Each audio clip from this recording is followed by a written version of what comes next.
శశి, నువ్వు శంకర్తో కలిసి వెళ్ళడానికి వీల్లేదు. నీకేమిటి బాధ? ముందు ముందు నీకు బాధ కలుగుతుందనే నా బాధ. చూడమ్మా, శంకర్ నువ్వు అనుకునేంత మంచివాడు కాదు. అతనితో తిరగద్దు. మంచి చెడ్డలు ఆలోచించుకునే జ్ఞానం నాకుంది. నువ్వేం చెప్పక్కర్లే. అది కాదమ్మా, నా మాట విను. మా అత్తయ్య చెప్పిన మాట వినకుండా నువ్వెళ్ళినప్పుడు మా నాన్న రెండో పెళ్ళని చెప్పే మాట నేనెందుకు వినాలి? వినే ఆలోచన లేని వాళ్ళకి చెప్పే అధికారము లేదు. తప్పులు చేసే వాళ్ళకి ఒప్పులు చెప్పే అర్హత లేదు. కమాన్ శశి, అందమైన అమ్మాయి చేయి పట్టుకుని 7 అడుగులు వేయడం ఇది ఫస్ట్ టైం.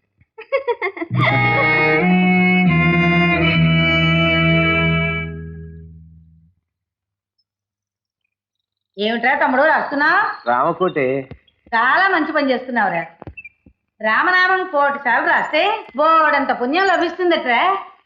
ఇది ఆ రామకోటి కదే, ఆ నాటకం పేరు. బాగానే ఉంది. నీ బోడి రాత్రులు నువ్వును. సరే, ఇంట్లో ఈడొచ్చిన పిల్లుంది కదా, దాని పెళ్లి సంగతి ఏమైనా ఆలోచిస్తున్నావట్రా? ఇంకా లేదే.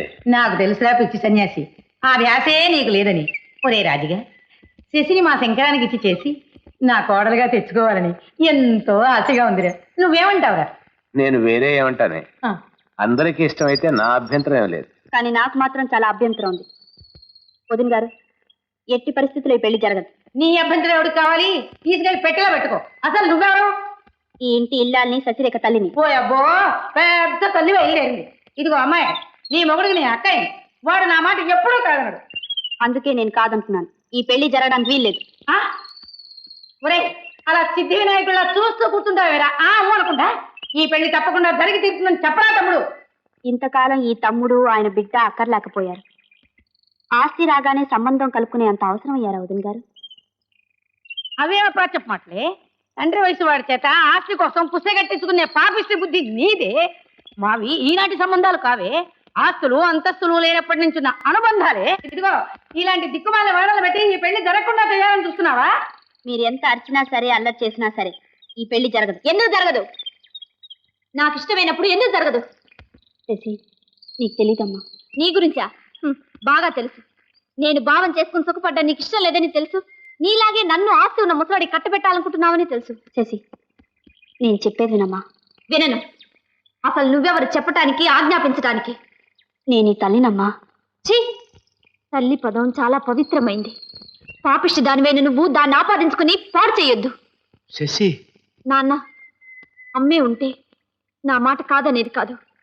ఇది నా అమ్మనంటూ నా మాట కాదన్నా నేను వినేది లేదు. ఏమైనా నా పెళ్లి శంకరం బావతోనే జరగాలి, జరిగి తీరుతుంది.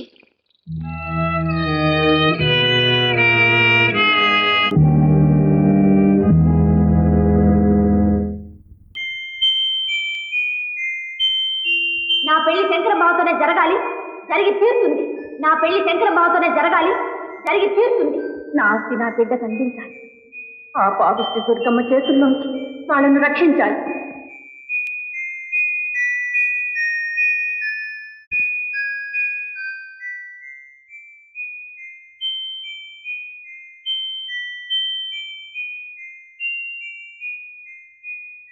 కొండ, నేను చెప్పానని చెప్పు. రేపు ఉదయం 9 గంటలకి ఒక ముఖ్యమైన విషయం వినడానికి అందరూ హాల్ హాజరవ్వాలి. అలాగేనమ్మా.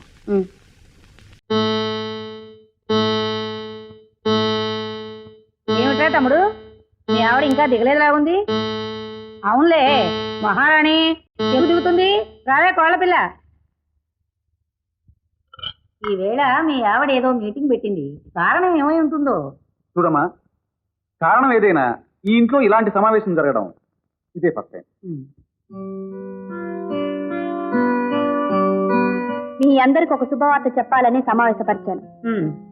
అది కొందరికి కష్టం కలిగించవచ్చు. అందుకని టిఫిన్ చేసిన తర్వాత చెప్పమంటారా, లేకపోతే ముందే చెప్పమంటారా?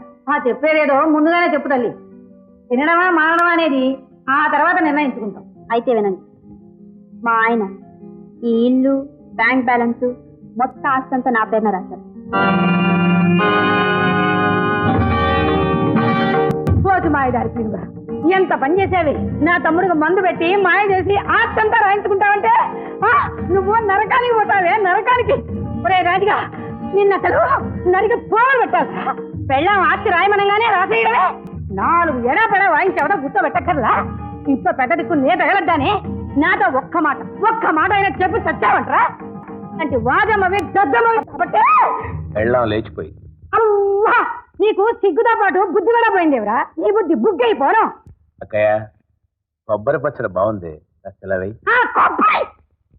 అన్నట్టు వదిన గారు, శశి పెళ్లి విషయంలో మీరు చెప్పిందే సమంజసం అనిపించింది. ఈ ఆస్తిపాస్తులు లేనప్పటి నుంచి ఉన్న అనుబంధాలు సాధనుకోవడం ఎందుకు? శంకరానికి ఏమీ లేని శశికి పెళ్లి చేద్దామంటారా? మరి ముహూర్తం ఎప్పుడు పెడదామంటారు? పెట్టావు కదా అదే ముహూర్తం. మా ఉసురు పసుకుంటావే, నేను అనుకున్నంతా చేసావు.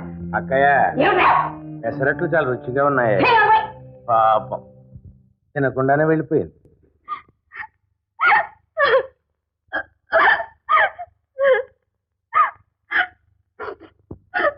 శశి, నన్ను పెళ్లి చేసుకోనని చెప్పడానికి వచ్చావా బావా?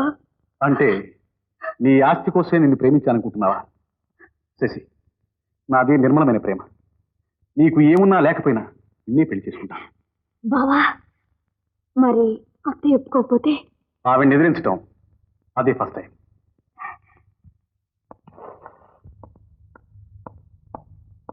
రే ఆగు.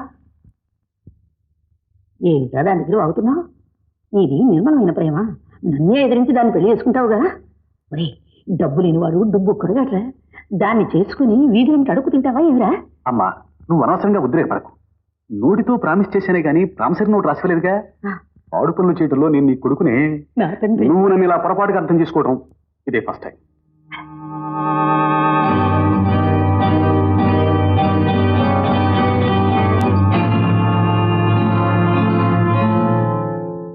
పోనీ నేనైనా గుర్తున్నానా? రవి, చెప్పు జ్యోతి, ఎందుకు చేసావు ఈ పని? ఎందుకు చేసుకున్నావు ఈ పెళ్లి? ఎవరిని బాధించాలని, ఏమిటి సాధించాలని చెప్పు. చెప్పడానికి వీల్లేని పరిస్థితుల వలన.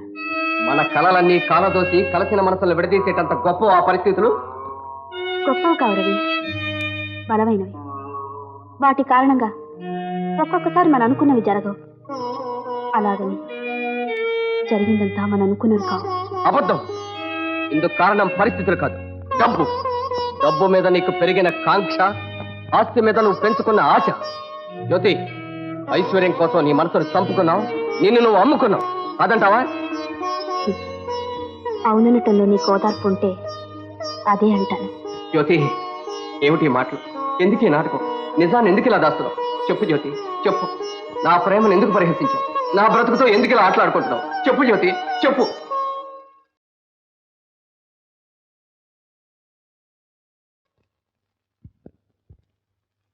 ఆయనే నా భర్త.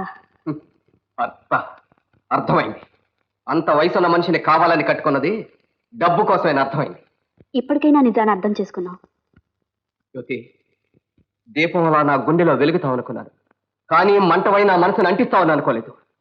చిచ్చే, డబ్బు కోసం ఒళ్ళమ్ముకునే పద్ధతికి నీకు తేడా లేదు.